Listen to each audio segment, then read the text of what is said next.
Bismillahirrahmanirrahim. Assalamualaikum warahmatullahi wabarakatuh. Perkenalkan, nama saya Novel Rehan dari kelas 12 IPA 2 SMA Negeri 2 Tasikmalaya. Saya akan mempresentasikan pertahanan dan keamanan Indonesia. Agenda pertama yaitu pengertian pertahanan dan keamanan negara. Agenda kedua, fungsi dan tujuan pertahanan dan keamanan negara. Tiga, ciri dan prinsip pertahanan dan keamanan negara.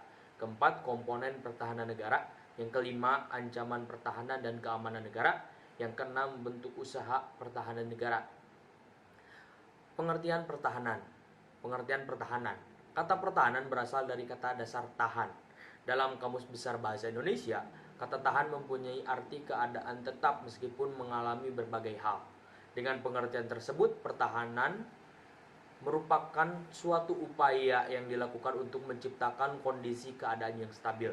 Dalam Undang-Undang Nomor 3 Tahun 2002 tentang Pertahanan Negara, Pasal 1 Angka 1 mendefinisikan pertahanan negara adalah segala usaha untuk mempertahankan kedaulatan negara, keutuhan wilayah negara kesatuan Republik Indonesia, dan keselamatan segenap bangsa dari ancaman dan gangguan terhadap keutuhan bangsa dan negara.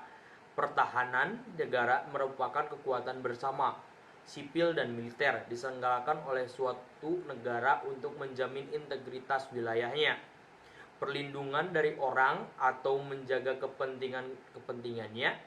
Dengan demikian, penyelenggaraan pertahanan negara harus mengacu pada tujuan 33, mempertahankan kedaulatan negara dan keutuhan wilayah.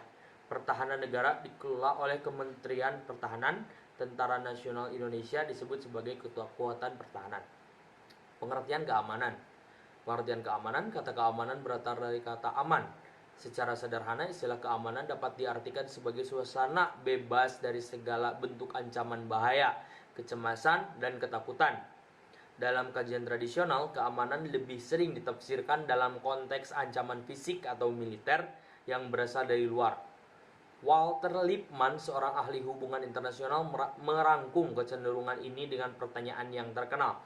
Suatu bangsa berada dalam keadaan aman selama bangsa itu tidak dapat dipaksa untuk mengorbankan nilai-nilai yang dianggapnya penting atau vital, dan jika dapat menghindari perang atau jika dipaksa melakukannya, dapat keluar sebagai pemenang.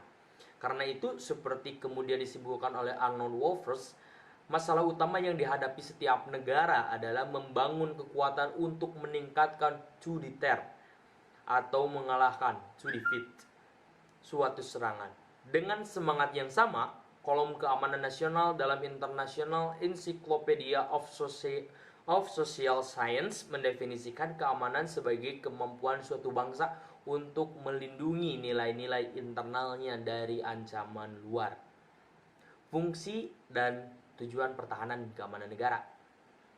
Fungsi pertahanan negara yaitu mewujudkan dan mempertahankan seluruh wilayah negara kesatuan Republik Indonesia sebagai suatu kesatuan pertahanan, dan tujuannya untuk menjaga dan melindungi kedaulatan negara, keutuhan wilayah negara kesatuan Republik Indonesia, dan keselamatan segenap bangsa dari segala bentuk ancaman.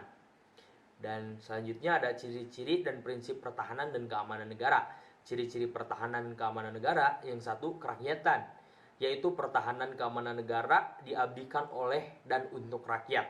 Yang kedua, kesemestaan, yaitu sumber daya nasional digunakan semaksimal mungkin sebagai upaya pertahanan. Yang ketiga, kewilayahan, yaitu melaksanakan di seluruh wilayah negara kesatuan Republik Indonesia sesuai kondisi geografis sebagai negara kepulauan. Dan prinsip-prinsip pertahanan dan keamanan negara, satu, prinsip demokrasi, yang kedua, prinsip hak asasi manusia, yang ketiga, prinsip kesejahteraan umum, yang keempat, prinsip lingkungan hidup, yang kelima, prinsip ketentuan hukum nasional, hukum internasional, dan kebiasaan internasional. 6. Prinsip hidup berdampingan secara damai dengan memperhatikan kondisi geografis, dengan memerhatikan kondisi geografis Indonesia sebagai negara kepulauan. Ketujuh, prinsip kemerdekaan, kedaulatan, dan keadilan sosial. Komponen pertahanan negara. Undang-Undang Nomor 3 Tahun 2002 tentang Pertahanan Negara mengklasifikasikan komponen pertahanan negara sebagai berikut. Itu ada komponen cadangan, yang kedua ada komponen utama, dan yang ketiga ada komponen pendukung. Ancaman pertahanan dan keamanan negara. Yang satu, ancaman dalam negeri, yaitu pemberontakan bersenjata, sabotase dari dalam negeri, perang saudara, konflik horizontal, aksi teror bersenjata yang dilakukan oleh jaringan terorisme dalam negeri. Dan ada juga ancaman dari luar, agresi, itu ada invasi, blokade, bombardir, spionase, pelanggaran wilayah, aksi teror bersenjata yang dilakukan oleh jaringan internasional. Dan terakhir ada bentuk usaha pertahanan dan keamanan negara. Yang pertama itu pendidikan Pancasila dan kewarganegaraan. Yang kedua ada pelatihan dasar kemiliteran. Yang ketiga ada pengabdian sebagai prajurit Tentara Nasional Indonesia. Yang keenam ada pengabdian secara profesi. Demikian, terima kasih presentasi dari saya. Billahi taufiq wal hidayah. Assalamualaikum warahmatullahi wabarakatuh.